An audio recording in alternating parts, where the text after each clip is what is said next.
बिस्मिल्लाहिर्रहमानिर्रहीम। Umair Farooq advocate, law associates जंग। अब तक स्पेसिफ़िक रिलीफ एक्ट के बारे में हमने काफ़ी बातें देखी हैं, समझने की कोशिश की है। स्पेसिफ़िक रिलीफ एक्ट में हमने ये देखा कि डेक्लरेटरी सूट कौन कौन से होते हैं और वो दायर किए जा सकते हैं। इसके साथ साथ हमने स्पेसिफ़िक परफॉर्मेंस के दावाजात को देखा कि तकमील मुआहदा मुख्तस के दावाजात वो भी दायर हो सकते हैं। और फिर तीसरे दर्जे पर आकर हमने देखा कि स्टे एप्लीकेशन इन दावाजात में डेक्लरेटरी सूट में भी ज़रूरत पड़े तो आ सकती है, और तकमील मुआहदा मुख्तस में तो 90% लग जाती है साथ ही, ताकि स्टे ले लिया जाए। उसके बाद हमने ये देखा कि हुक्म इम्तनाई दवामी और हुक्म इम्तनाई ताकीदी यानी परपेचुअल इंजंक्शन और मैंडेटरी इंजंक्शन क्या होता है। ये दो दावाजात हैं अलहदा, ये भी हमने देखा भी दायर हो सकते हैं। और किन किन सूरतों में स्टे अदालत हमें देगी, उसके लिए ज़रूरी है कि हम प्राइमा फेशियाई अपना केस साबित करें और इर्रेपरेबल लॉस जो है उसको वाज़े करें, और बैलेंस ऑफ इनकन्वीनियंस को भी हम सामने रखें। तो स्टे के लिए ज़रूरी है कि ये तीनों जुज़ियात, इसको कहते हैं 3 इंग्रेडिएंट्स, तो अगर ये पूरी हैं तो अदालत हमें स्टे दे देगी।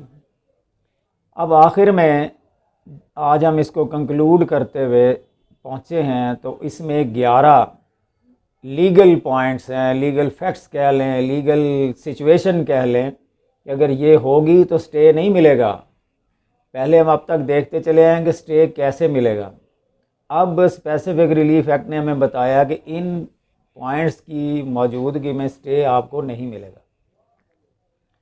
तो 11 के 11 फ़िलहाल समझ ना आने वाली बात ही होगी, उसमें से 4 आपको मैं बता देता हूँ, वो आसान है समझना। पहली बात ये कि किसी भी सिविल प्रोसीडिंग को रोकने का स्टे जारी नहीं होगा until and unless multiplicity of suits जो है उसका ख़तरा ना पैदा हो जाए। यानी एक दावा दायर किया, उसके अंदर से ऑफ शूट निकली, एक और दावा दायर हो गया, फिर एक ऑफ शूट निकली, एक और दावा दायर हो गया, तो मल्टीप्लिसिटी यानी मल्टीप्लाई होता चला जा रहा है दावा, तो वो दावा कानून की नज़र में just that is wastage of time. तो उसको रोकने के लिए स्टे तो हो सकता है, अदरवाइज स्टे नहीं मिलेगा। इसी तरह क्रिमिनल प्रोसीजर को अगर हम देखें तो क्रिमिनल प्रोसीडिंग्स में हम किसी चीज़ को स्टे नहीं करवा सकते, अदालत हमें स्टे नहीं ग्रांट करेगी। फिर एक आम सी बात है कि अगर किसी डिपार्टमेंट, लीगल डिपार्टमेंट, जैसे गवर्नमेंट के डिपार्टमेंट्स होते हैं, चाहे फेडरल का है चाहे प्रोविंशियल है, तो उसकी कार्रवाई, उसकी लीगल प्रोसीडिंग्स को स्टॉप करने के लिए कोर्ट हमें स्टे ग्रांट नहीं करेगी।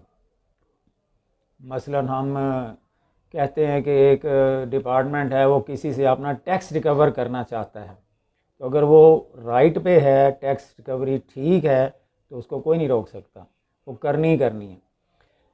तो अब आखिर में जो आसान बात समझने वाली है वो ये है कि एक दावा जो किसी और फोरम पर दायर हो सकता हो और उसमें नहायत आसानी से लीगल तौर पर हम अपना रिलीफ क्लेम कर सकें, तो उसको देखते हुए भी अदालत हमें स्टे ग्रांट नहीं करेगी। तो उसकी वर्डिंग कुछ ऐसी है कि when the other relief certainly available to the claimant. तो मसलन हम एक कोशेरर है, वो ये दावा दायर कर देता है हुक्म इम्तनाई दवामी का, स्टे लेता है कि जी मेरे मदाखलत ना करें या कोई हिस्सा से सेल ना करें, तो अदालत पूछेगी भी आपका खाता तो मुश्तरका है, तो आप पहले जाकर इसको पार्टीशन करवाएं।